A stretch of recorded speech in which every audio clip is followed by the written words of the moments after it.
6월 26일 월요일 사랑과 소망이란 제목으로 데살로니가전서 4장 9에서 18절의 말씀입니다. 사랑의 하나님 감사합니다. 오늘도 말씀 묵상의 시간을 주심에 감사합니다. 이 시간을 통하여서 하나님의 말씀이 들리고 복음이 들리기 원합니다. 말씀대로 믿고 살고 누리는 인생이 되게 하시고 이 시간도 우리와 함께하여 주시옵소서. 감사드렸고 예수님의 거룩하신 이름으로 기도드립니다. 아멘. 형제 사랑에 관하여는 너희에게 쓸 것이 없음은 너희들 자신이 하나님의 가르치심을 받아 서로 사랑함이라. 너희가 온 마게도냐 모든 형제에 대하여 과연 이것을 행하도다.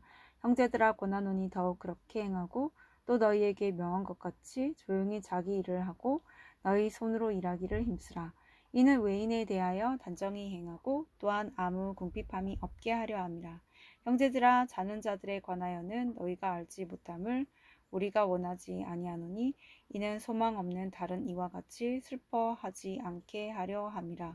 우리가 예수께서 죽으셨다가 다시 살아나심을 믿을진대 이와 같이 예수 안에서 자는 자들도 하나님이 그와 함께 데리고 오시리라. 우리가 주의 말씀으로 너희에게 이것을 말하노니 주께서 강림하실 때까지 우리 살아남아 있는 자도 자는 자보다 결코 앞서지 못하리라. 주께서 호령과 천사장의 소리와 하나님의 나팔 소리로 친히 하늘로부터 강림하시리니 그리스도 안에서 죽은 자들이 먼저 일어나고 그 후에 우리 살아남은 자들도 그들과 함께 구름 속으로 끌려 올려 공중에서 주를 영접하게 하시리니 그리하여 우리가 항상 주와 함께 있으리라. 그러므로 이런 한 말로 서로 위로하라. 아멘. 도움말입니다. 외인은 교회 밖의 사람들, 불신자들을 말합니다. 13절에 자는 자들은 죽은 자들을 말하고 호령은 큰 소리로 외치는 명령을 말합니다. 본문 요약입니다. 바울은 데살로니가 성도들의 형제의 사랑을 칭찬하고 격려하며 일상생활에 충실하라고 명합니다. 그리고 예수님의 부활을 믿는 성도로서 예수 안에서 자는 자들도 부활할 줄을 알라고 합니다. 또한 그는 구원을 위해 끝까지 애통해야 하며 서로 권면하고 위로하라고 당부합니다. 오늘의 중보기도입니다. 부활의 소망을 가진 교사와 학생이 가르치고 배우는 것을 넘어 주 안에서 서로 위로할 수 있게 하옵소서. 아멘. 본문 해설입니다. 첫 번째, 자기 일을 하라. 9에서 12절의 내용입니다. 데살로니가 교회가 형제 사랑에는 부족함이 없지만 그들에게는 음란과 게으름의 문제가 있었습니다. 자기 재산으로 지체를 돕는 성도 주변에 자기 손으로 일하지 않고 빌부터 살려는 사람들이 있었던 것으로 보입니다. 이에 바울은 각자 자기 손으로 일하기를 힘쓰라고 권면합니다. 우리는 전도를 위해 믿지 않는 외인에게 지적받을 행동을 하지 말아야 합니다.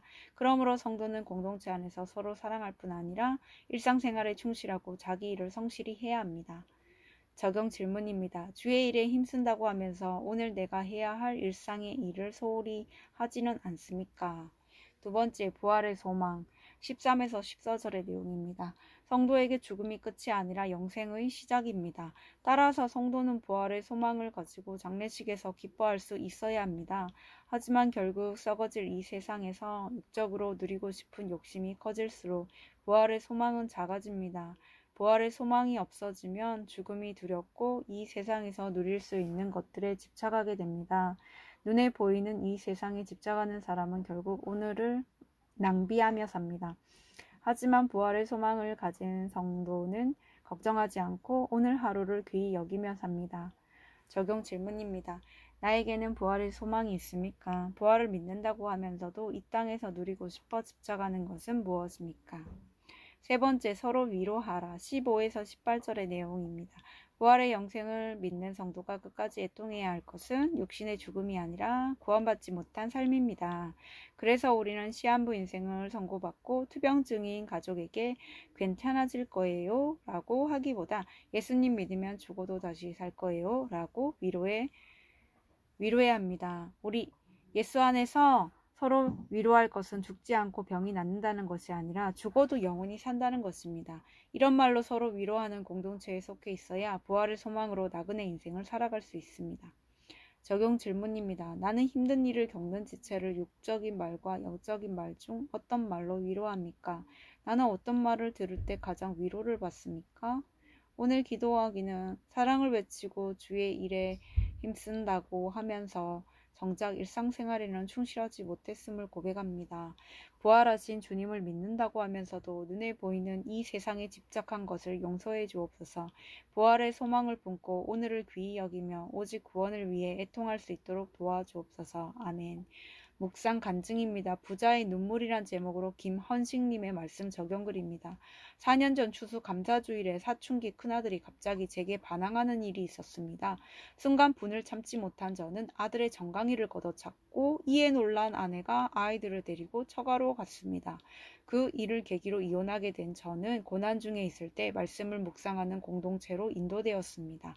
당시에 평생 집과 학교, 교회밖에 모르고 살아온 내가 왜 이런 일이 일어났나 하며 하나님을 원망했습니다.